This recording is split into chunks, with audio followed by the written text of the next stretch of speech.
আসসালামু আলাইকুম। আমি অনেক দিন অসুস্থতা থাকার জন্য ঢাকাতে ডক্টর দেখাইতে গেলাম। তো এই সুবাদে আমার বিড়াল, আমার শালিক, কবুতর এগুলো কিছুই আমি অবশ্য দেখাশোনা করতে পারিনি। কিন্তু এখন আর ওরা ডাকলে আসে না। আমার এই শালিকটা অনেক কথা বলে, কিন্তু ডাকলে তারা আসে না। এই যে আমার ছোট, সে রাগ করে শুয়ে আছে। এখন যদি আমি নামাজে বসবো, দেখি নামাজে বসলে তারা আসে কি না। আসলে এইভাবেই ওদের যে আমি পালি, মানে এটা একটা মায়া।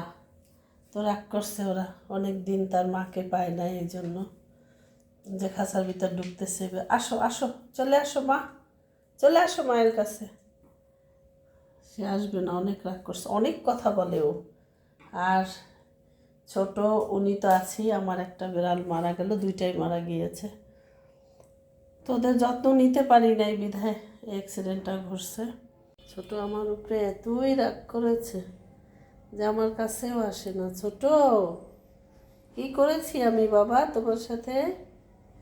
যে আমার বেডরুমের পাশে, এই পাশে বসে রয়েছে, আমার রুমে যেতে চায় না। ছোট, এদিক তাকাও। কি হয়েছে বাবা? কি হয়েছে? মায়ের কাছে যাবে না? মা কি করেছে? কি করেছে বাবা? মা কি করেছে? মা অন্যায় করেছে ঢাকা গিয়ে? হ্যাঁ, মা অন্যায় করেছে? তুমি মায়ের জন্য দোয়া করেছো বাবা? হ্যাঁ, মায়ের উপরে রাগ করেছো? রাগ করেছো মায়ের উপরে? শোনো বাবা, মায়ের উপরে এত রাগ, উরি বাবা, এত রাগ করেছেন? চলেন মায়ের রুমে চলেন। এত রাগ মায়ের উপরে? মা কি করেছে তোমাকে রেখে ঢাকা গিয়েছে? আসো বাবা, আসো আসো মায়ের কাছে আসো নামাজে। তুমি বসো বসো বসো, মায়ের যায় নামাজে উঠো না বাবা, মায়েরটায় উঠো না,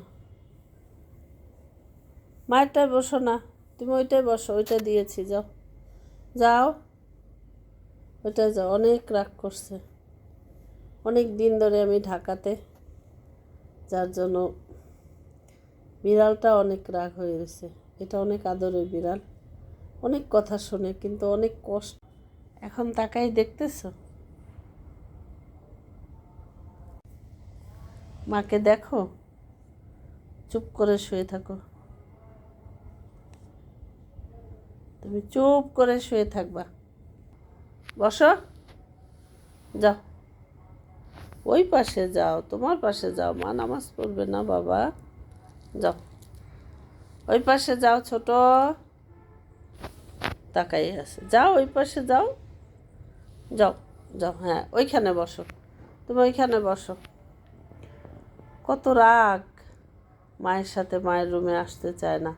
ওর জন্য সবসময় আমি জায়নামাজ পাশে রেখে দেই, নয়তো আমাকে নামাজে ডিস্টার্ব করে। এই জন্য ওইখানে বসে, আমি এইখানটায় বসি। তুমি বসে থাকো, মা নামাজ শেষ করো। তো সবাই ভালো থাকবেন। দেখছেন, সন্তানেরা এভাবে মায়ের সাথে রাগ করে, না পাইলে পরিবারের সবাই যদি একজন অসুস্থ থাকে, তখন সবারই মন খারাপ থাকে।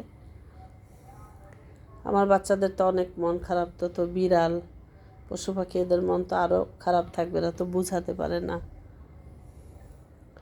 ছোট, হ্যাঁ, এই এই তো লক্ষ্মীর মতো, হ্যাঁ, মায়ের এটুকু মাথা দিচ্ছে।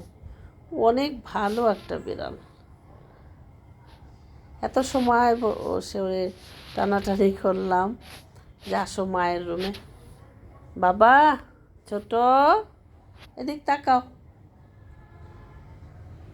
যাক, সবাই ভালো থাকবেন, সুস্থ থাকবেন, আমার জন্য দোয়া করবেন। আল্লাহ যেন 30 সোজা থাকতে দেয়, সুস্থ করে দেয় খুব তাড়াতাড়ি। তো আল্লাহ হাফেজ, আসসালামু আলাইকুম।